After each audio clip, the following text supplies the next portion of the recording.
लोग जब मूवी बनाते हैं तो वो पहले मूवी की पूरी स्क्रिप्ट लिखते हैं, फिर उसके हिसाब से एंडिंग बनाते हैं।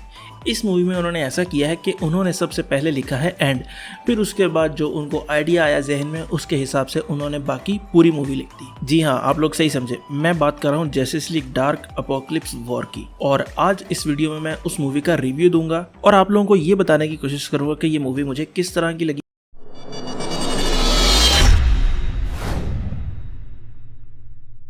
जब डीसी ने न्यू 52 वाली कॉमिक का आगाज़ किया ना, तो उसका आगाज़ उन्होंने फ्लैश पॉइंट से किया। और सेम इसी तरह जब उन्होंने डीसी एनिमेटेड यूनिवर्स का आगाज़ किया यहाँ पर दोबारा से 2013 में, तो तब भी उन्होंने आगाज़ फ्लैश पॉइंट से किया, जिसकी मूवी का नाम था फ्लैश पॉइंट पैराडॉक्स है।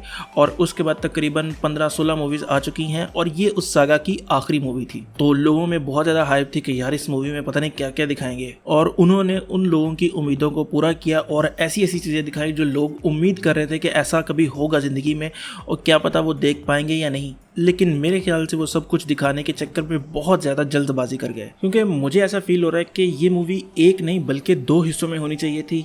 अगर 2 हिस्सों में आप लोगों को नहीं करनी तो एटलीस्ट इस मूवी को 1 घंटा और लंबा किया जा सकता था और ज़्यादा डिटेल में चीज़ों को एक्सप्लेन किया जा सकता था। अब जब मैं 2 मूवीज़ की बात करूँ तो उसमें एक में ऐसा हो सकता था कि पहले में जब वो अपोकलिप्स में जाते हैं लड़ने के लिए, एक हिस्से में उसमें दिखा सकते थे कि किस तरह उन्हें बहुत बुरी हार का सामना करना पड़ा।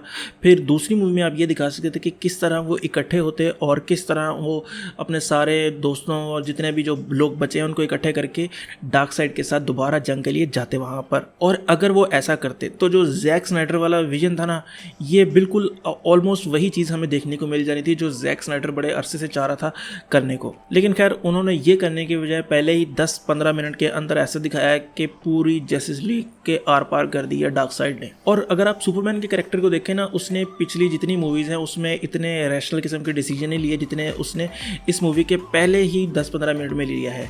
तो इसीलिए कहते हैं कि हमेशा जस्टिस लीग को बैटमैन को सौंपा जाए, यानी कि बैटमैन जस्टिस लीग के डिसीजन लेके क्या करना है और क्या नहीं करना। और मेरे ख्याल से अगर सुपरमैन भी लेना तो वो इस तरह का रैशनल डिसीजन नहीं लेता कि नहीं जी अब तो हम जाएंगे डार्क साइड से लड़ने के लिए, जैसे उत्ते जाके अन्नी पा देंगे। मतलब इस तरह मेरा नहीं ख्याल कभी सुपरमैन सोचता है, और वो भी सोच कर थोड़े से डिसीजन बनाता है कि अभी हमें क्या करना चाहिए। लेकिन इसमें तो उसने स्टार्ट में अन्य वही कह दिया कि नहीं जी जाना है, अब लड़ना है, आर पार करना है। यानी आपको ऐसा फील होगा कि मूवी के अंदर पोटेंशियल है, लेकिन मूवी की जो स्क्रिप्ट है वो मूवी को पीछे की तरफ खींच रही है, आगे बढ़ने नहीं दे रही। और मूवी का जब उन्होंने टाइटल डिसाइड किया होगा और उन्होंने सोचा होगा कि यार मूवी का नाम तो हमने डार्क रख दिया, अब इसमें डार्क डालें कितना, जितना है सारे डाल देते हैं। मतलब आपकी सोच है कि पहले 20 मिनट में जस्टिस लीग का वो हाल हमने देखा है जो आज तक मैंने ज़िंदगी में नहीं देखा। इतना खून खराबा मैंने किसी डीसी की मूवी में आज तक नहीं देखा, और वो भी स्पेशली एनिमेटेड मूवीज़ में जहाँ पर वो थोड़ा ख्याल करते हैं कि बच्चे भी देखते हैं और इतना ज़्यादा खून खराबा ना दिखाएं। तो उसमें उन्होंने जितना खून खराबा दिखा दिया मैंने आज तक नहीं देखा, ना लाइव एक्शन में ना एनिमेटेड में। अच्छा, हमने जिन कैरेक्टर्स को मरते हुए देखा, हमने देखा कि वो एंड पर वापस आए और वो उनके ऊपर टॉर्चर किया हुआ था और उनको डिफरेंट शेप में बनाया हुआ था। अब जब मैं बात करूँ ना कि 2 मूवीज़ होनी चाहिए थी, उसमें मैं यही चाहता था कि अगर फर्स्ट मूवी होती उसमें वो डिफीट हो जाती और वो एंड पे अर्थ पे आ जाते वगैरह वगैरह, और दूसरी मूवी के स्टार्ट में ही हमें ये दिखाते कि किस तरह उन्होंने जो बंदे मारे थे उनके, वो बल्कि मारे नहीं थे, उनको पकड़ लिया था और उनके ऊपर किस तरह का टॉर्चर किया है और उनको किस तरह की डिफरेंट शेप में बनाया जा रहा है। अब जब एंड पे वो लोग वापस आते हैं ना लड़ने के लिए सुपरमैन वगैरह से, तो उनके साथ कोई अटैचमेंट फील नहीं होती। यानी जैसे साइबोर्ग है, हम देखें यार हाँ यार ये साइबोर्ग पे बड़ा जुल्म किया है इसने और इसके ऊपर बड़ा टॉर्चर किया है और इसको पता नहीं किस तरह कंट्रोल किया है। इसी तरह बैटमैन के साथ है कि बैटमैन को कितना उसने जुल्म, हालांकि बैटमैन जैसा बंदा इतनी आसानी से उन्होंने दिखा दिया कि हाँ जी वो उसका गुलाम बन गया है, तो बैटमैन तो नहीं इतनी जल्दी हार मानता। तो अगर वो थोड़ा सा दिखाते कि किस तरह उसके ऊपर टॉर्चर किया गया और किस तरह उसे बनाया गया, मजबूर किया गया कि वो डार्क साइड की गुलामी करे, वो देखने में ज़्यादा अच्छा होता और हमें फील होता, कनेक्शन फील होता उनके साथ कि यार हाँ इन पे बड़ा जुल्म हुआ बेचारों पे। लेकिन इसमें हमें ऐसे फील ओह ये तो जिंदा है, बस बात खत्म। अच्छा, अगर आप देखें ओवा वाला जो सीन है जिसमें डार्कसाइड जाता है ओवा को डिस्ट्रॉय करने के लिए और सारे ग्रीन लैंटर्न्स को तबाह करता है, और वहाँ पर वो पूरे ओवा को डिस्ट्रॉय करता है और उनकी जो बड़ी बैटरी है उसको भी डिस्ट्रॉय करता है, तो उसमें उन्होंने ये दिखा दिया कि हाँ जी उसने तबाह कर दिया सारा कुछ, जॉन स्टुअर्ट को मरता हुआ दिखा दिया। लेकिन अगर उसकी वो पूरी डिस्ट्रक्शन दिखाते और ये दिखाते किस तरह हम पहुँचा और किस तरह गार्डियंस ने उसे रोकने की कोशिश की,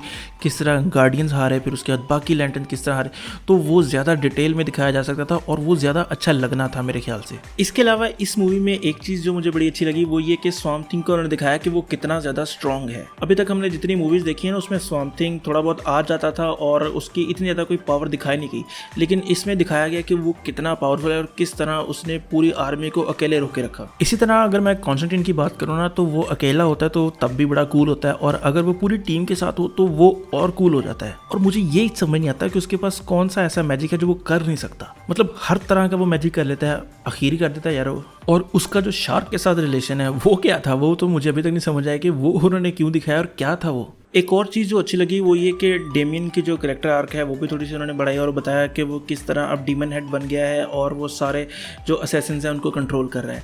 लेकिन फिर वही बात आ जाती है कि वो कैसे बना, वो क्यों बना, ये चीज़ उन्होंने दिखाने की बिल्कुल भी ज़हमत ही नहीं की।